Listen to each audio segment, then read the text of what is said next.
closer and closer to kickoff here at a sunny Children's Mercy Park. I'm Aly Trost, and speaking of new additions to the lineup, Aly Trost back after dealing with injuries early on this season. His first appearance here at Children's Mercy Park.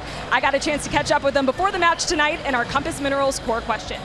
Since 2019, the Rapids lead the league in goals off of set pieces, and their captain, Jack Price, is a big reason why they've had so much success. The storyline was go down early, come back and win in a late and exciting fashion. Today, I'm going to be looking to see how Sporting, like Jacob said, comes out and attacks in this first half. Roger Espinoza's goal came off of a 19-pass sequence, which now leads the league in passes leading to a goal. Turns out Sporting Kansas City also led the league in that same statistical category last season. Gianluca Busio on his birthday back in KC. How's your day been? It's been good. I've been with some friends and got to see him again, so it's been good. What did you say to the guys tonight to get them hyped up for a 4-0 win? No, that's pretty much it. Try and get them hyped, try and get them firing before we go out. Just shout a lot.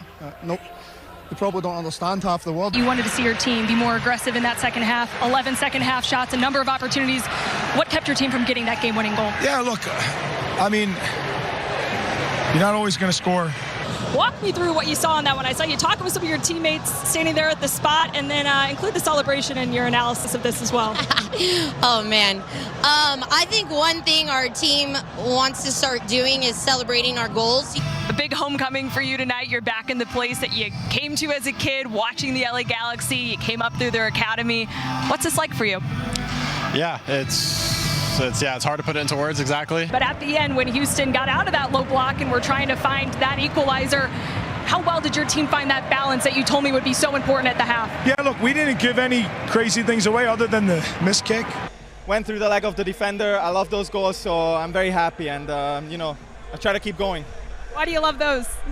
Because they are hard work. You have to. Only people who work hard get luck. You said you didn't want to get emotional, but what do these tears represent?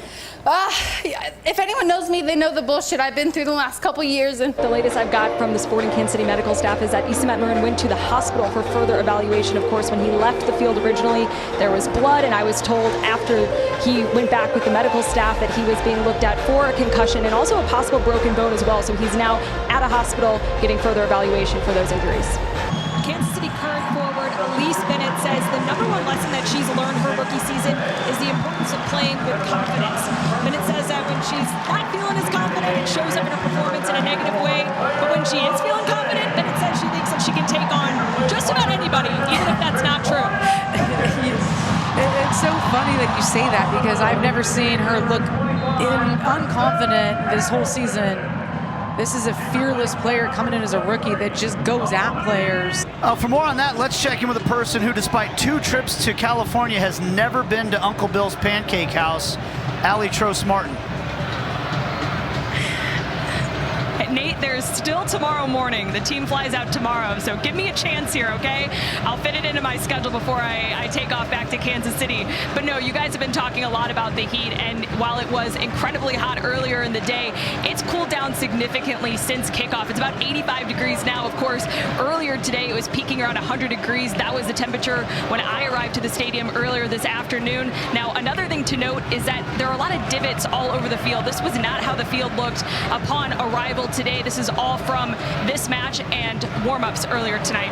Caden Pierre told me this week that he's playing with more focus and confidence in recent weeks. And when I asked him what led to this change, he said that seeing guys playing out of position over him at right back and missing out on the U20 CONCACAF Championship really gave him the kick that he needed to step it up and show people what he already knows, and that is that he can play. Early on in your career, you thought the chance to fight for this belt would be impossible. Here you are with it around your waist. How would you put this achievement into words?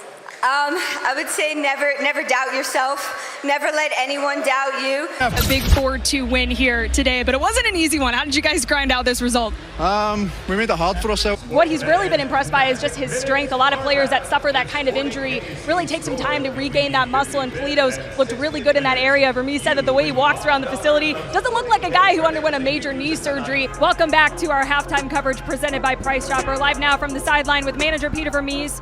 Coach, what's the key to now protecting and building on this lead here in the second half? Well, by no means can we sit back We got to continue to play. You made a lot of changes to the lineup going into this game. Any changes you anticipate making in the second half? Yeah, our two attacking midfielders were changed. Roger and Dookie, they both did well. They're both coming out, though, and Tommy and Felipe Hernandez will come in. Thanks for the time, Coach. You've said before that your mom would always say that luck is at the intersection of preparation and opportunity. Absolutely. You get this massive opportunity tonight with your parents in the stands. Can you put into words just what this means to you? It's indescribable. I mean, there's a lot of emotions coming into it. They flew in, they helped me stay grounded, they helped me kind of keep my head on my shoulders. Let's hear from Aly Trost Martin, who had a chance to speak to the coaches at halftime. Aly. Casey, current head coach Matt Potter's assessment of his team's first half was that they created really good chances, but just needed to be calmer in the final third. For Los Angeles head coach Freya Coombs says they'll look for forward Simone Charlie to provide that threat in behind and more of an impact in transition moments for the team. And as for the rest of the group, Coombs says they just need to be better on the ball and protect it. Why is it so important to you to give back to young players, young kids in the community? You know, for me, I didn't have that as a kid. And I was always looking forward to something like that. But you had interest from teams overseas, in Europe, different leagues, which was once your dream. You turned those down to stay here. Walk me through that process. Why did you come to this decision? I feel like that also says a lot about this club and this league. Manager Peter Vermees has leaned so much on Captain Johnny Russell, especially early on in this season as the team has struggled through some adversity. And this week I asked Vermees what makes them a good captain-coach duo, and he said, well, number one, they both want the same things. They both really want to win. Number two, they're both type A personalities, so they have a lot in common in that area.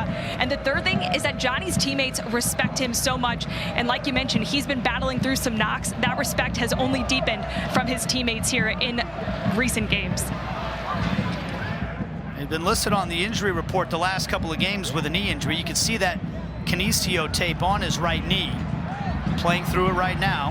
The Sporting Kansas City technical staff tells me that the decision to bring in Logan Ndembe for Ben Sweat at left back had a lot to do with Sweat playing on a yellow, and also because they think Ndembe will match up really well physically against San Jose winger Christian Espinoza.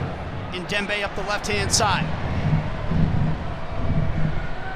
Forcing Christian Espinoza back into a defensive role. You said this week that this team has to start putting fear back into teams. How do you guys do that? Just get back to what we're good at, just relentless attack.